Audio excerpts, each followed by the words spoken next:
Hello friends, welcome back to my channel. And if you are new to my channel, please help me to grow this channel. Okay, and today we will be talking about Canadian job. Last time we had already spoken about the Canadian job.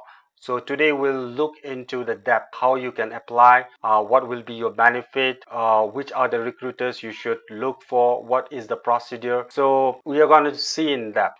Genuinely, I'm trying to help you people, so please help me also to promote my channel. So thank you so much and stay tuned. And without wasting much of our time, let's get into it. Okay, so first we'll look regarding the work permit. Okay, how many kinds of work permit are applicable in Canada, and you have to understand what are the procedures to apply for this work permit, and you also have to understand the labor market, the offices and the documents that needs to be obtained by an employer for an employee.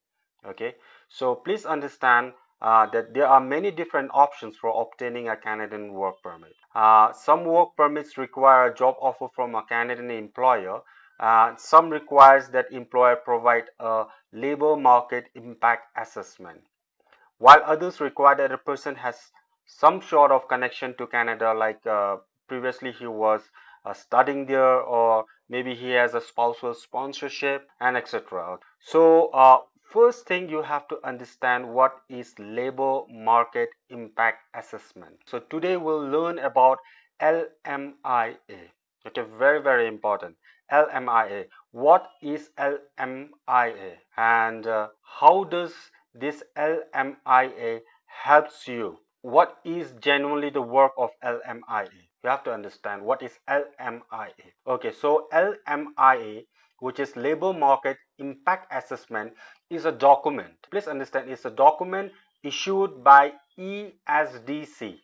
Okay, now you may be reasoning, what is ESDC? Now ESDC is Employment and Social Development Canada. So now LMIA is a document issued by ESDC assessing the impact hiring a foreign worker will have on the Canadian labor market. Now let's just suppose a positive LMIA indicates, okay, there is no Canadian citizen or permanent resident to fill a position, therefore enabling an employer to hire a foreign national. That means if there is no permanent resident person or a Canadian person who are eligible for the job, if an employer cannot find an eligible person to fill up that particular section of job, then an employer can hire a foreign national. Please understand,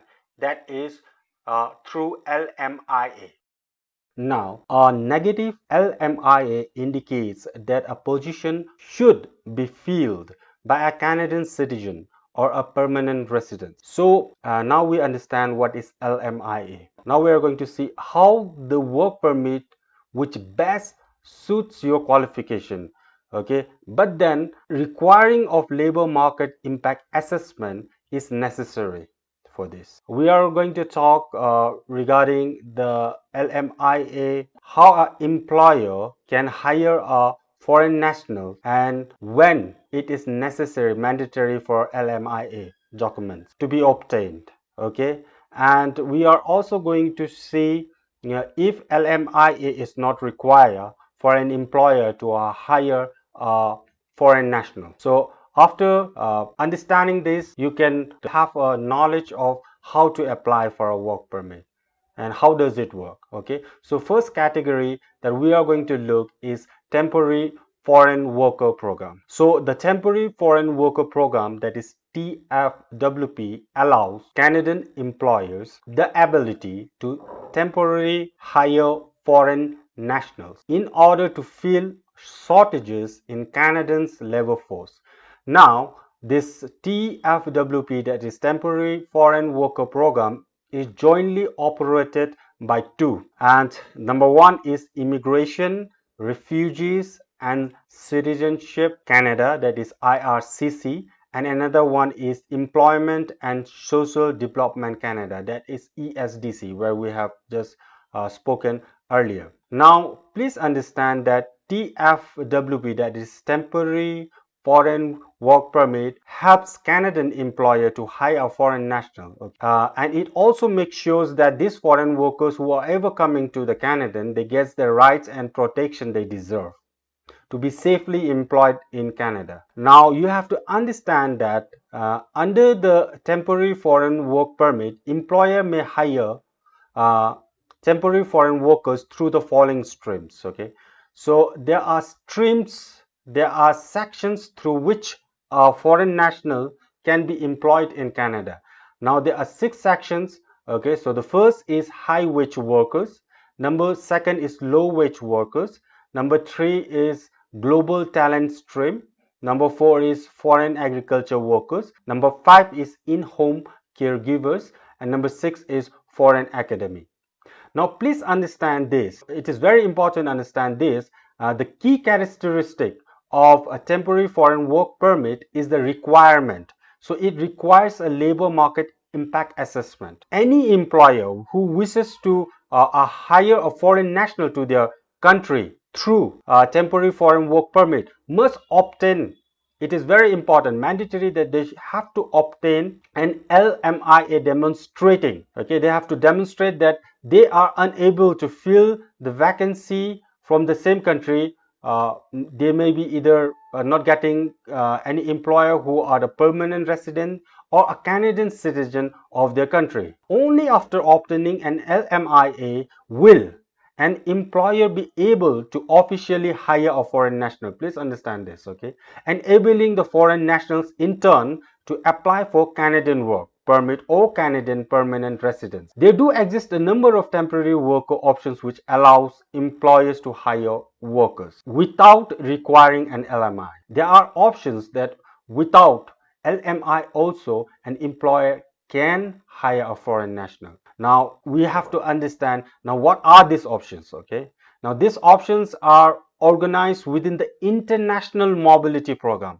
So within an international mobility program, these options are available, which is designed to process LMIA exempt work permit application.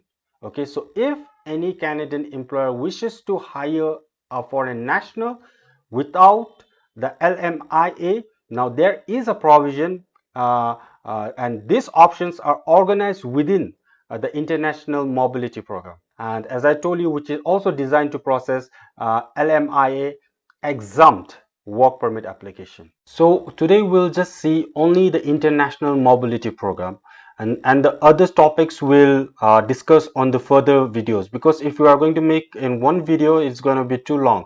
So just let me tell you people and knowledge you people regarding only the first assessment, that is international mobility program. Okay, so please understand that the international mobility program, that is IMP, enables candidate employer to hire temporary foreign workers without the need for LMIA assessment, okay, which is a labor market impact assessment. While you have to understand, well, you know, like most employers hiring foreign workers will require an LMIA. There are certain circumstances, okay, there are certain circumstances where LMI is exempted. The exemption is exist, that means the LMIA exemption exist. Okay, now these LMIA exemptions are based on the following conditions. They have a condition. So, and what are the conditions? Number 1 is broader economic, culture or other competitive advantages for Canada, and number 2 is reciprocal benefits enjoyed by Canadians and permanent residents. These are the two following conditions. Now you have to understand this also, that in order to hire a foreign worker through the IMP, that is International Mobility Program, a Canadian employer must follow 3 steps, very important 3 steps. Okay, now the step number one is they have to confirm the position or worker in question qualifies for an LMIA exemption, whether the foreign person, whether they qualifies for an LMI exemption or not. Okay, this is the first step. Number 2 is pay the employer compliance fees of 200 Canadian dollar. This is step number 2. Number 3 is submit the official job offer through International Mobility Program employer portal. Now these are the 3 steps that needs to be followed if LMIA exemption needs to be followed in proceeding for hiring a foreign national. Now please understand this also, that only after completing these 3 steps will the foreign national be eligible to apply for their own work permit. Now understand this. Moreover, LMI exempt workers may qualify for expedited work permit processing through the global skill strategy if their position is NOC. If their position is NOC, that is National Occupation Classification, skill label A00, and they are applying from outside of Canada. So today we are just saying this, and the next video will talk about global talent stream. Then we'll talk about high wage workers. Then we'll talk about low wage workers. And most of the time, most of the candidates, they are either enrolled for high wage workers or low wage workers. Okay, and there are also a lot of candidates who are hired for seasonal workers, like for foreign agriculture workers. Okay, so in coming videos I'll talk about these 3 topics. Okay, because one topic we cannot finish everything. So today it's just an assessment to understand what is LMIA, what is temporary work permit, okay, and how it can be higher. So I hope there are some kind of a understanding you have received today. Okay, you have some kind of a clarification. So how does it work? So in coming days we are going to come out with these videos, and it will help you more. Okay, so stay tuned and please subscribe and hit that bell icon, and plus I want a like from you people. Okay, so thank you so much for watching, and stay safe.